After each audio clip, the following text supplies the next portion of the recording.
Welcome to our deep dive, and today we're exploring this kind of cool idea of the aura, that invisible energy field that surrounds all of us. Yeah. And we're going to be uncovering how that, influences us and interacts with other people and impacts our experiences. What's so interesting to me is this concept of the aura. It kind of bridges science and spirituality. Hmm. So, quantum physics suggests everything is made of vibrating energy, right? Yeah. Including us. Yeah, yeah. And then you've got spiritual traditions. They've explored this idea for centuries, Yeah. calling it prana or chi, or as we're talking about today, the aura. Right, right. And it's fascinating how you have these different perspectives converging on this idea So, of an energetic field. all right. And our Sork material dives into both the scientific and the spiritual aspects, which I think you'll appreciate, Yeah. given your interest in exploring all those different viewpoints. For sure. And it even compares the aura to a musical instrument, with our thoughts and our emotions and actions Oh, playing different notes that is that great. interact with the energy fields of others. I like that analogy. That's a good one. It really highlights how our energy can create harmony Mm. or, sometimes discord in how we interact with others. Like, have you ever walked into a room and you immediately feel like a shift in the atmosphere? Oh, all the time. Maybe you feel a sense of ease, or maybe you feel tension and unease. Yeah. Our source suggests that our auras are communicating in that moment. Interesting. They're exchanging information kind of beyond words. That's interesting. It makes me think about how we're sometimes drawn to certain people and maybe are repelled by others, even before we've spoken a word. You know what I mean? I do. It's almost like our auras are giving us these subtle cues Yeah. about compatibility or, Right. potential challenges. And the source goes on to explain how emotions emit these distinct vibrational frequencies. Oh, wow. So joy, for instance, Mm-hmm. might be experienced as expansive and uplifting, Uh-huh. whereas fear, that might feel constricted or heavy. So if we're feeling joyful and energized, our aura might radiate outwards and then positively impact those around us. That's the idea. And then conversely, if we're feeling stressed or down, our energy might kind of retract Yeah. and maybe create this less inviting atmosphere. Yeah, and it's not about suppressing our true emotions or anything like that, but as the source points out, becoming aware of how our emotions affect our energy. It allows us to make conscious choices about the vibrations we're putting out into the world. So it's less about faking it and more about understanding the energy that we're bringing to each interaction, Right. which is interesting. Yeah, exactly. And, there are practices that can help us cultivate a more positive and balanced energy field. Mm-hmm. The source mentions things like meditation and gratitude as ways to shift our energetic state. Oh, nice. It's like fine-tuning that instrument, making sure the music we're creating is harmonious. I love that. I love that. Now, the source also emphasizes the importance of energetic boundaries. What exactly does that mean in the context of our aura? So it's about recognizing that you have the right to protect your energy field, from unwanted influences. Imagine your aura as a bubble that surrounds you. And healthy boundaries allow for a balanced exchange of energy, right? Yeah. So you're preventing depletion or intrusion. That makes sense. So it's not about, building walls and shutting everybody out. It's about being mindful of how we're exchanging energy with others. Exactly. Exactly. So next time you feel drained after an interaction, try visualizing that protective bubble around your aura and, allowing only positive energy to kind of flow in and out. That's a great tip, yeah. Yeah. Especially for those overwhelming social situations. Yeah. Now, the source also talks about these concepts of resonance and dissonance. Yeah. And I find this intriguing. So when our energies align with somebody else's, we experience resonance, that feeling of ease, like, connection, shared understanding. It's like our auras are vibrating in harmony. Uh-huh. But then when our energies clash, we experience dissonance, which can manifest as discomfort or misunderstanding or even conflict. So I'm wondering, if those times when we feel instantly drained or irritated by someone, could that be a sign of energetic dissonance? It's certainly possible. Pay attention to how you feel after spending time with different people. Do you feel energized and uplifted, or Yeah. drained and depleted? That can be a clue about the energetic dynamics at play. That's a great reminder to tune into our own energy as a guide. Now, the source also talks about the importance of deep listening, Yes. and not just to words, but to nonverbal cues as well. Why is that so important in the context of energetic awareness? Because our auras are communicating even when we're not speaking. So Yeah, by yeah. paying attention to body language Mm. or tone of voice Hmm. or subtle shifts in energy, we can develop a deeper understanding of what someone is really communicating. Wow. It's almost like we're developing this sixth sense, Yeah. a way of perceiving this unseen energy Okay. that's always present. And, that type of deep listening is essential for cultivating empathy. It allows us to connect with others on a heart level and to sense their emotional state and respond with compassion and understanding. Now, what happens when, despite our best efforts, we find ourselves repeatedly, experiencing this dissonance with someone? Does the source offer any guidance on how to navigate those situations? That's a great question. So the source suggests that these repeating clashes, they might be a sign of deeper energetic patterns at play. It's like, there's this energetic dance happening beneath the surface. And those recurring clashes might be a sign that the steps are out of sync. So the source encourages us to ask ourselves, what's the deeper message here? Is this dynamic highlighting unresolved issues within myself? Or maybe a need to adjust how I'm relating to this person or situation? That's interesting, yeah.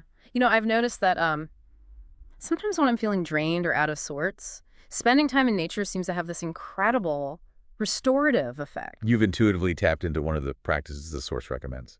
For energetic cleansing, Oh, nature has this amazing ability to clear away stagnant energies and replenish our aura.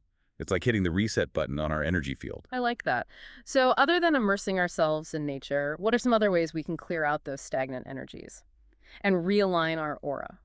The source mentions a variety of practices, from meditation to energy healing modalities, like Reiki and sound healing. Oh, interesting. I've heard of Reiki, but sound healing is a new one for me. How does that work? So sound healing utilizes different vibrations, Mm-hmm. often from instruments like singing bowls or tuning forks, and it helps to harmonize and balance our energetic field. Oh, wow. Yeah, certain frequencies can have a profound effect on us, physically, emotionally, and energetically. Wow, that sounds fascinating. I'll have to look into that.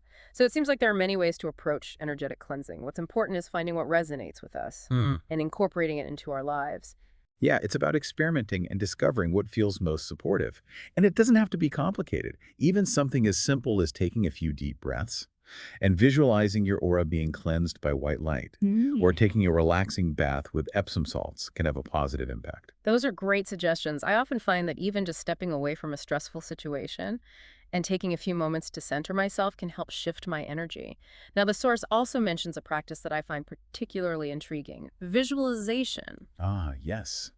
Visualization is a powerful tool for shaping our energy field. The source recommends using it to set an intention for how we want our interactions to unfold. So imagine yourself entering a situation feeling calm, confident, and grounded. Visualize the conversation flowing smoothly, with mutual understanding and respect. That sounds like a great way to set the energetic stage for positive interaction. I can't help but wonder, though, what about those times when we can't control the other person's energy? Say you're going into a meeting with someone who's known for being difficult or negative. How do you protect your energy in those situations? That's a valid concern.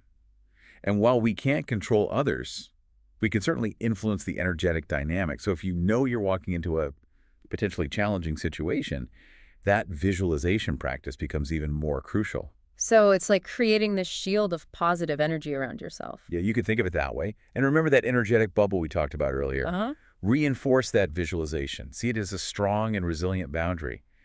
That allows positive energy to flow in and deflects anything that doesn't serve you. Those are great tips, yeah. It's empowering to know we have tools to navigate those tricky energetic situations. It's fascinating how this whole concept of energetic fields goes beyond individual interactions. The source points out that places and even entire communities have their own unique energy signatures. You're absolutely right. Have you ever walked into a room and immediately felt a sense of peace and tranquility, while another space might feel heavy or chaotic? Definitely. I have this one coffee shop I love where I always feel so creative and inspired. But there's another one just a few blocks away that always leaves me feeling drained and anxious, even if it's not crowded. That's the collective energy of those spaces impacting you. Oh, wow. Some places just seem to vibrate at a higher frequency, while others carry a heavier, more stagnant energy. It makes you think twice about where you choose to spend your time. Exactly. Pay attention to how different environments make you feel. Do they nourish your energy or deplete it? Your body is a very wise instrument. It's constantly giving you feedback. It's like we're energetic detectives, tuning into those subtle cues and vibrations of different places to find the ones that resonate with us. Now let's talk about emotions. They're such a powerful force in our lives, and our source material suggests that they have this profound influence on our energetic field. Emotions are like the colors on the palette of our aura, constantly shifting and influencing the energy we project. They can energize our field or deplete it, depending on their nature and intensity. It's like emotions are the brushstrokes that create the masterpiece of our aura. The source dives into this concept of emotional alchemy, which I find fascinating. Yeah, emotional alchemy is the art of transforming our emotions, especially the challenging ones, into something that serves our growth and well-being. It's about recognizing the inherent wisdom and potential within each emotion. So instead of suppressing or denying our emotions, we learn to understand them and work with them, and even transmute them into something more positive. Precisely. It's a journey of self-discovery and mastery. Learning to harness the power of our emotions rather than being ruled by them. Yeah, that makes sense.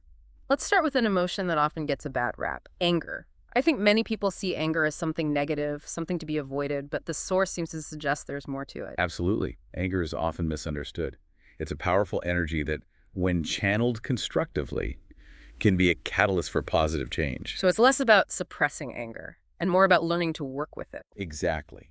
Think of anger as a signal, alerting you that something is out of balance, a boundary has been crossed, or an injustice needs addressing.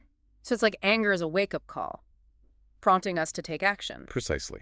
Instead of letting anger explode into these destructive reactions, we can learn to pause and acknowledge the message it's conveying, and then channel its energy into constructive action. For example, if you feel anger arising because someone's disrespecting you, that anger can give you the courage to stand up for yourself and communicate your needs more assertively. Exactly. You're using the energy of anger to create positive change, to assert your boundaries, Yeah. and protect your well-being. That's a much more empowering way to look at anger. Now, what about sadness? It's another emotion that people often try to avoid or suppress. Sadness, like anger, is often misunderstood and avoided, yet it holds incredible potential for growth and healing. The source refers to sadness as a profound teacher. What can we learn from this often avoided emotion? When we resist sadness, we block its natural flow, preventing it from running its course. But when we allow ourselves to feel it fully, to move through it with compassion and understanding, sadness can lead us to profound insights about ourselves and our lives. It's like sadness is inviting us to slow down, turn inwards, and connect with a deeper part of ourselves. You're exactly right. Sadness can be a catalyst for deep introspection and self-discovery. It can help us clarify our values, let go of what no longer serves us, and emerge with a renewed sense of purpose and resilience. That's a beautiful way to reframe sadness. It's not something to fear or avoid, but rather an opportunity for growth and transformation. Exactly. It's about embracing the full spectrum of human emotions, recognizing that even the challenging ones have their own unique wisdom to offer. Now let's shift our focus to the higher vibrational emotions, those that uplift us and radiate outwards, like joy and love. These emotions naturally elevate our energy field and have a ripple effect, impacting those around us in positive ways. Imagine a room filled with people radiating joy, love, and gratitude. The energy would be palpable, wouldn't it? Oh yeah, absolutely. It's like those emotions create an atmosphere of warmth and connection and possibility. And the wonderful thing is, we can cultivate these positive emotions through conscious practice. What are some ways we can invite more joy, love, and gratitude into our lives? So the source mentions several practices, including mindfulness, acts of kindness, and simply appreciating the beauty in everyday moments. I find that spending time in nature always lifts my spirits, and engaging in creative activities, like painting or playing music, helps me tap into that flow of joyful energy. You've intuitively discovered some wonderful practices for cultivating those higher vibrations. Yeah. It's about finding what works for you and making it a part of your daily life. It's like we're planting seeds of positivity that blossom and radiate outwards, impacting not only our own lives, but also the lives of those around us. That's a beautiful way to put it. And as we cultivate these positive emotions, we not only enhance our own energetic field, but we also contribute to a more loving and harmonious collective energy. It's like we're adding our own unique note of beauty to the symphony of life. But let's be real, life isn't always sunshine and roses. We all experience a range of emotions, And sometimes those lower vibrational emotions, like anger, sadness, or fear, can feel pretty intense. So how do we navigate these challenging emotional states without getting swept away? The key, as the source emphasizes, is mindfulness. It's about developing the capacity to observe our emotions as they arise, without judgment, and understand their origins. So instead of getting caught up in the whirlwind of emotions, we create some space, allowing ourselves to witness them without getting completely consumed by it. Exactly. Mindfulness allows us to choose how we want to respond to those emotions, rather than simply reacting from a place of overwhelm. It's like hitting the pause button. Before we say or do something we might regret later. Exactly, yeah. It's like hitting that pause button before we react, Yeah. you know? Right. So it sounds like mindfulness is key to navigating this emotional roller coaster of life. But how do we actually cultivate this mindfulness, when we're in the midst of a strong emotional wave? Well, the source suggests a practice that they call observing without attaching. So imagine yourself as a scientist observing an experiment. You're noticing the reactions, the changes, the intensity, but you don't get pulled into the experiment itself. You remain the observer. So it's like creating that space hmm between ourselves and the emotion and allowing us to witness it without getting completely consumed by it. Are there any specific techniques that can help us practice this kind of mindful observation? The source highlights breath work as an incredibly valuable tool. So when you feel a strong emotion arising, try taking a few deep, slow breaths, focusing on the sensation of the breath, entering and leaving your body. I've been experimenting with breath work lately, and I've noticed that when I consciously slow down my breathing, it seems to calm my nervous system and create a sense of space. It's like those deep breaths are creating a buffer between me and the intensity of the emotion. Exactly. Deep, slow breathing can be incredibly soothing when we're feeling overwhelmed by anger or anxiety. And if we're feeling down or lethargic, those more energizing breaths, like those practiced in certain yogic techniques, Yeah. can help to lift our spirits. It's amazing how much power we have to shift our state simply by changing our breathing pattern. Now, in addition to breath work, does the source mention any other practices for working with those challenging emotions? They also highlight the power of physical movement. So activities like yoga or dancing or even a brisk walk can help release pent-up emotional energy, making space for fresh, uplifting energy to flow in. That makes sense. I know when I'm feeling stressed or anxious, going for a run or hitting the gym always helps to clear my head and shift my mood. It's like I'm literally moving that stuck energy out of my system. You're intuitively tapping into a powerful practice. Movement helps us process emotions on a physical level, preventing them from getting stuck in our bodies and creating energetic blockages. So it's a combination of mindfulness and breath work and movement that helps us navigate these emotional waves and maintain a more balanced energetic state. Exactly. And the more we practice these techniques, the more adept we become at riding the waves of our emotions, harnessing their energy, rather than being swept away by them. As we wrap up this deep dive into the world of auras, I'm struck by how interconnected everything is. Our thoughts, emotions, actions, and the energy we radiate outwards. It truly is a beautiful and intricate dance. And the more we understand the steps, the more consciously we can participate, creating a more harmonious and fulfilling experience for ourselves and those around us. So what's the one key takeaway you'd like to leave our listener with today? I would encourage our listener to consider this. What one small step can you take today to become more aware of your own energetic field and how it's impacting your interactions? Maybe it's incorporating a few minutes of mindfulness into your day, or trying a new breathwork technique, or simply paying closer attention to how you feel after spending time with certain people or in certain places. Those are great suggestions.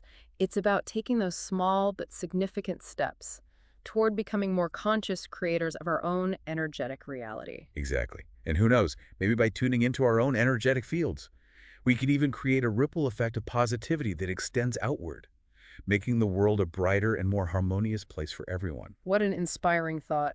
Thank you so much for sharing your wisdom and insights on this fascinating topic. I feel like I have a whole new set of tools to explore and experiment with. It's been my pleasure. Remember, this is a journey of self-discovery. Keep exploring, keep experimenting, and keep shining your light. To our listener, thank you for joining us on this deep dive into the power of the aura. Until next time, keep those good vibes flowing. Yeah, exactly. It's like hitting the pause button. Right, right. So it sounds like mindfulness is key to navigating this, emotional roller coaster of life. But how do we actually cultivate this mindfulness when we're, in the midst of a strong emotional wave. Well, the source suggests this practice they call observing without attaching.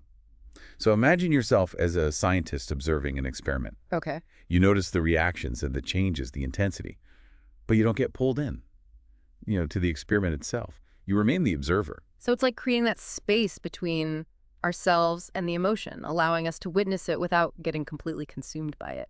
Are there any specific techniques that can help us practice this kind of mindful observation? Well, the source specifically highlights breathwork as this incredibly valuable tool. When you feel that strong emotion coming up, try taking a few deep, slow breaths, focusing on the sensation of the breath, entering and leaving your body. I've been experimenting with breath work lately, and I've noticed that when I consciously slow down my breathing, it does seem to calm my nervous system and create a sense of space. It's like those deep breaths are creating a buffer between me and the intensity of the emotion. Exactly. Deep, slow breathing can be so soothing. When we're feeling overwhelmed by anger or anxiety, and if we're feeling down or lethargic, more energizing breaths, like those practiced in certain yogic techniques, can really help to lift our spirits. It's amazing how much power we have to shift our state by simply changing our breathing. It really is.